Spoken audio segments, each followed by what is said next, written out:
وقت انتہائی مختصر ہے، وقت کے اختصار کے ساتھ دعوت دینے لگا ہوں۔ ضلع مظفر گڑھ سے تشریف لائے ہوئے مہمان، پیر طریقت، راہبر شریعت، ولی کامل، جانشین خانقاہ مالکیہ فضلیہ چوک قریشی، حضرت مولانا عبد المعبود آزاد صاحب دامت برکاتہم العالیہ کو وہ آپ حضرات کے سامنے اپنے مخصوص انداز میں نصیحتیں فرمائیں گے۔ اللہ تعالی ہم سب کو کامل اتباع نصیب فرما دے۔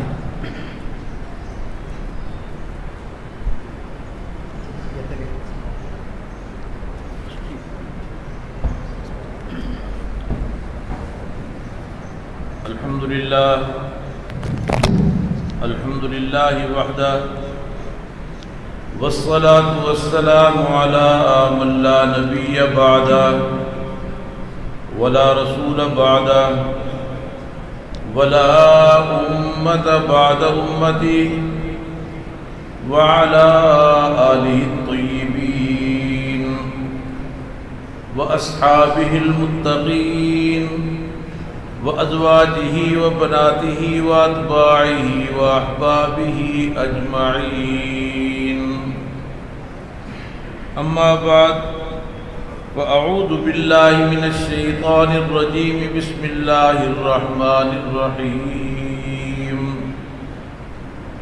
ان الدین عند اللہ الاسلام، وقال اللہ سبحانہ وتعالی فی مقام آخر، ومن يبتغ غير الإسلام دينا فلن يقبل منه، صدق الله مولانا العظيم وصدق رسوله النبي الكريم، ونحن على ذلك لمن الشاهدين والشاكرين والحمد لله رب العالمين۔ انتہائی قابل صد احترام شیخ الحدیث پیر طریقت رہبر شریعت حضرت مولانا فیض اللہ آزاد صاحب دامت برکاتہم، معزز علماء کرام، بزرگوں، دوستوں، عزیز طلباء، آج جامعہ دارالعلوم حنفیہ کا سالانہ ختم بخاری شریف کا پروگرام ہے۔ جیسے قرآن پاک عظمت والی کتاب ہے، اس طرح اصح الکتب بعد کتاب اللہ، اس پر علماء کرام کا اجماع ہے کہ قرآن پاک کے بعد اگر اصح الکتب ہے تو وہ بخاری شریف ہے۔ آج الحمدللہ اس کی آخری حدیث پڑھی جائے گی۔ جیسے نماز پڑھی جاتی ہے اور نماز کے بعد دعا مانگی جاتی ہے، اس کو عبادت کا مغز کہا جاتا ہے۔ جیسے رمضان المبارک کا مہینہ بھر روزے رکھے جاتے ہیں، آخری رات لیلۃ الجائزہ، آخری رات میں پیارے پیغمبر صلی اللہ علیہ وسلم کا فرمان ہے کہ پورے مہینے کے برکات، انعامات، فیوزات سمٹ کے آخری رات میں جمع ہو جاتے ہیں۔ پورے 29-30 دن کے، پورے 29-30 راتوں کے سارے برکات اکٹھے کیے جائیں تو آخری رات میں اللہ رب العزت اتنے انعامات کی بارش فرماتے ہیں۔ تو یہ قبولیت کی گھڑیاں ہوتی ہیں، اس میں باادب طریقے سے بیٹھنا چاہیے اور ساتھ تحصیل علم کی نیت کر لینی چاہیے کہ جو پیارے پیغمبر صلی اللہ علیہ وسلم کے سینے مبارک سے اقوال پیغمبر نکلے اور صحابہ کرام رضوان اللہ علیہم اجمعین نے ان کو سنا، سینہ بسینہ یہ علم ہمارے تک پہنچا ہے اور اس کی اسناد موجود ہیں۔ اللہ رب العزت نے دین اسلام کو قیامت تک باقی رکھنا ہے۔ باقی پہلے ادیان، پہلی شریعتیں، پہلے دین محدود مدت کے لیے آیا کرتے تھے، محدود علاقوں کے لیے آیا کرتے تھے، لیکن دین اسلام کو اللہ رب العزت نے آخری دین بنا کے بھیجا۔ اللہ فرماتے ہیں آج کے بعد اگر اور کوئی دین میرے پاس لے کے آؤ گے تو میں ہرگز قبول نہیں کروں گا۔ اب چونکہ آخری دین اللہ رب العزت کا دین اسلام ہے، اس وقت بڑے بڑے سکالر اکٹھے ہوئے، مختلف ممالک کے لوگ اکٹھے ہو کے انہوں نے سوچا کہ اس وقت کائنات کے اندر یہ جو فسادات ہیں کسی طریقے سے ان کو کم کیا جائے، کسی طریقے سے ان کو ختم کیا جائے۔ تو انہوں نے ترتیب بنائی کہ یہودیوں کے بڑے بڑے سکالر کو بلائے جائے، اسی طرح نصارہ کے بڑوں کو بلایا جائے، اور مسلمانوں کے سکالروں کو بلایا جائے۔ اس وقت پوری دنیا کے اندر زیادہ بڑے آسمانی مذہب جو چل رہے ہیں وہ یہودیت ہے، اور اس سے بڑھ کر نصرانیت ہے اور مسلمان ہیں۔ تو انہوں نے یہودی سے پوچھا کہ تم دعویٰ کرتے ہو کہ ہمارا مذہب حق ہے، سچ ہے، تو کیا حضرت موسیٰ کلیم اللہ نے کوئی ایسی بات ارشاد فرمائی ہو کہ ہمارا مذہب پوری دنیا کے لیے ہے، اقوام عالم کے لیے ہے، قیامت تک کے لیے ہے؟ اور پھر اگر یہ دعویٰ ہے تو اس کے ساتھ کوئی معجزہ جو اس وقت حضرت موسیٰ کلیم اللہ کا موجود ہو، دلیل کے طور پہ وہ پیش کیا جائے۔ وہ خاموش ہو گئے، ان کے پاس کوئی جواب نہیں تھا۔ دعوے کی جب تک دلیل نہ ہو تو اس کو کوئی فائدہ نہیں ہوتا۔ جج فائل منہ پہ مارتا ہے کہ دعویٰ تو لے کے آئے ہو لیکن اس کی دلیل تو ہے نہیں۔ اسی طرح پھر ایک نصرانی کو بلایا گیا، اس سے کہا گیا کہ یہ بتاؤ کہ کوئی ایسی بات جس میں حضرت عیسیٰ روح اللہ نے حکم فرمایا ہو کہ یہ دین قیامت تک کے لیے ہے، اقوام عالم کے لیے ہے، عرب عجم سب کے لیے ہے، کوئی ایسی بات پھر حضرت عیسیٰ روح اللہ کا کوئی معجزہ پیش کرو جو دلیل کے طور پہ قیامت تک کے لیے ہو۔ وہ بھی لاجواب ہو گئے۔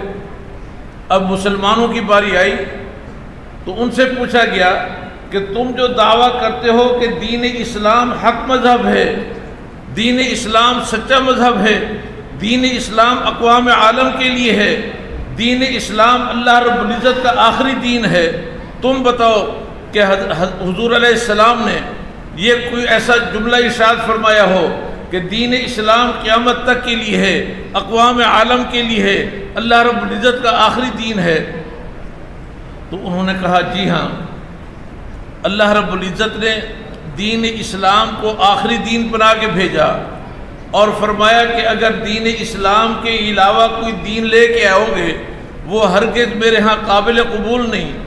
اور پھر حضور علیہ السلام کا اس وقت معجزہ جس کو قرآن پاک کہا جاتا ہے یہ موجود ہے اور قیامت تک کے لیے ہے، اقوام عالم کے لیے ہے، پوری دنیا کے لیے ہے، اور یہ اللہ رب العزت کی آخری کتاب ہے جس کو خالق کائنات نے محفوظ رکھا ہے۔ وہ حیران ہو گئے۔ تو عرض کرنے کا مقصد یہ ہے کہ باقی انبیاء علیہ السلام جب دنیا سے چلے جاتے تو وہ دین ختم ہو جاتا، وہ کتاب غیر محفوظ ہوتی۔ خالق کائنات نے دین اسلام کو آخری دین بنا کے بھیجا، تو اللہ رب العزت نے دین اسلام کی اس نسبت کو اولیاء اللہ کی طرف اور دینی مدارس کی طرف منتقل فرما دیا۔ دینی مدارس دین اسلام کی اصل بقا کا ذریعہ ہے۔ آپ یہ دیکھیں کہ ایک حدیث حضور علیہ السلام سے چلی اور آج تک بسند چلی آ رہی ہے اور قیامت تک چلتی رہے گی۔ اگر کہیں کوئی راوی مجہول ہے اس پر محدثین نے بڑی بحث کی کہ یہاں اس کے اندر یہ ضعف ہے، اس کے اندر یہ کمزوری ہے، یہ موضوع ہے، تو میرے دوستو خالق کائنات نے دین اسلام کو جب باقی رکھنا ہے تو اس کے لیے اللہ رب العزت نے دینی مدارس کو باقی رکھنا ہے۔ اور خالق کائنات نے جو چیز انسانی زندگی کے لیے لازم ملزوم تھی، اللہ رب العزت نے انسان کو وہ مفت مہیا کی ہے۔ پانی کے اندر خالق کائنات نے حیات رکھی، اللہ رب العزت نے پانی انسان کو مفت مہیا کیا۔ اللہ رب العزت نے سانس انسانی زندگی کے ساتھ لازم ملزوم قرار دیا۔ سانس لیے بغیر انسان زندہ نہیں رہ سکتا۔ امیر سے امیر آدمی وہ بھی اسی فضا سے سانس لیتا ہے اور جراثیم آلود کر کے پھر واپس لوٹاتا ہے۔ غریب سے غریب آدمی وہ بھی اسی پاک فضا سے سانس لے کے جراثیم آلود کر کے پھر واپس پھینکتا ہے۔ پڑھا لکھا بھی اسی فضا سے سانس لیتا ہے، ان پڑھ بھی اسی فضا سے سانس لیتا ہے۔ اگر تھوڑی دیر کے لیے اس کا سانس بند کر دیا جائے تو انسان ختم ہو جاتا ہے۔ تو میرے دوستو، اللہ رب العزت نے جہاں انسان کی زندگی کے ساتھ سانس لازم ملزوم قرار دیا، پانی کو لازم ملزوم قرار دیا، اسی طرح خالق کائنات نے قرآن پاک کی تعلیم بھی انسانی زندگی کے ساتھ لازم ملزوم قرار دیا۔ جیسے سانس انسانی زندگی کے لیے فری، جیسے پانی انسانی زندگی کے لیے فری، ایسے قرآن پاک کی تعلیم کو بھی خالق کائنات نے انسانیت کے لیے مفت مہیا کیا ہے۔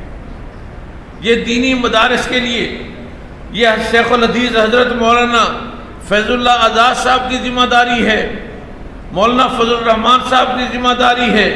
جہاں سے انتظام کریں، مہمانان رسول کے لیے آپ نے انتظام کرنا ہے اور قرآن پاک کی تعلیم مفت آپ نے پہنچانی ہے۔ یہ قرآن پاک کا اعجاز ہے۔ آپ یہ دیکھیں کہ ایک صفحہ کوئی یاد نہیں کر سکتا، لیکن معصوم بچے، پچھلے دنوں ایک جگہ میں ختم بخاری شریف کے جلسے میں گیا تو وہاں ایک بچے کی دستار بندی کی گئی جس نے 6 مہینے میں قرآن پاک حفظ کیا ہے۔ درسگاہ نیازیہ سی بلاک ڈیرہ غازی خان میں 6 مہینے میں ایک بچے نے قرآن پاک حفظ کیا۔ تو یہ قرآن پاک کا اعجاز ہے۔ اللہ رب العزت نے اس کو قیامت تک باقی رکھنا ہے۔ اور پھر ایک چیز میں مؤدبانہ عرض کروں گا کہ جب ہم درس نظامی مکمل کر لیتے ہیں تو ہم سمجھتے ہیں کہ اب ہم عالم بن گئے ہیں۔ ہم نے اپنے اساتذہ سے سنا ہے کہ جب انسان کی دستار بندی ہوتی ہے اور دور حدیث کی شہادت العالمیہ کی سند ملتی ہے تو یہ اس چیز کی سند نہیں کہ آپ عالم بن گئے ہیں، اب آگے علم حاصل کرنے کی آپ کو ضرورت نہیں۔ یہ سند اس چیز کی ہے کہ اللہ رب العزت نے آپ کے اندر یہ صلاحیت بیدار کر دی کہ آپ نے 16 سال اپنے گھٹنے رگڑ کر قرآن پاک کی تعلیم حاصل کی، احادیث نبوی پڑھی۔ اب آپ کے اندر یہ استعداد بن چکی ہے کہ اگر آپ تحصیل علم کے لیے آگے کوشش کریں گے تو کر سکتے ہیں۔ یہ سند اس چیز کی ہے۔ اور پھر جو لوگ ڈگریاں حاصل کرتے ہیں دنیاوی لحاظ سے، اگر ان کو نوکری نہ ملے تو خودکشی پر اتر آتے ہیں، جلوس نکالتے ہیں، بھوک ہڑتالیں کرتے ہیں۔ لیکن حضرت مفتی احمد الرحمان صاحب رحمۃ اللہ علیہ فرمایا کرتے تھے کہ لوگ دینی مدارس میں اپنے بچوں کو اس لیے داخل نہیں کرتے کہ کہیں ہمارے بچے بھوکے نہ مر جائیں۔ حضرت مفتی صاحب رحمۃ اللہ علیہ فرمایا کرتے تھے آج تک تم یہ ثابت نہیں کر سکتے کہ کہیں بھوک کی وجہ سے کوئی عالم دین مرا ہو، لیکن مسکرا کے فرماتے تھے کہ یہ میں ثابت کر سکتا ہوں کہ زیادہ کھانے کی وجہ سے فلاں فلاں مولوی مرے ہیں۔ بہرحال یہ قرآن پاک اٹھا کے دیکھیں کہ جس نے اللہ کے دین کے ساتھ اپنے آپ کو وابستہ کر دیا، خالق کائنات نے ان کے رزق کا انتظام اپنے ذمہ دیا ہے۔ تو اسی لیے میرے دوستو آج ہم تہیہ کریں کہ اللہ کے دین کے سپاہی بن کے ہم نکلیں گے، اور جیسے ہمارے اکابرین خدمت خلق میں بھی اپنا کردار ادا کرتے تھے، دعوت و تبلیغ کا سلسلہ بھی چلاتے تھے، خانقاہی نظام بھی چلاتے تھے، تعلیم و تعلم کا سلسلہ بھی چلتا تھا، اسی طریقے سے اگر ہم آگے بڑھیں گے انشاءاللہ العزیز اللہ رب العزت کی نصرت، اللہ رب العزت کی مدد ہمارے ساتھ شامل حال ہوگی، اور پھر اللہ رب العزت کا اللہ کے ہاں قابلیت نہیں قبولیت شرط ہے، اور یہ اللہ سے مانگنے سے ملتی ہے۔ جن کے ساتھ اساتذہ کی دعائیں ہوں، جن کے ساتھ اپنے مشائخ کی دعائیں ہوں، جن کے ساتھ والدین کی دعائیں ہوں، اللہ رب العزت ان کو شرف قبولیت عطا فرماتے ہیں۔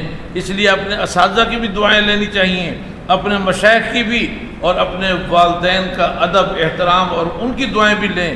انشاءاللہ العزیز اللہ رب العزت آخری سانس تک دین کی خدمت کے لیے قبول فرمائیں گے۔ اللہ رب العزت جامعہ دارالعلوم حنفیہ کو دن دگنی رات چگنی ترقی عطا فرمائے۔ جتنے پاکستان کے اندر بلکہ پوری دنیا کے اندر جتنے دین کے ادارے چل رہے ہیں اللہ رب العزت ان کی حفاظت فرمائے۔ وآخر دعوانا الحمدللہ۔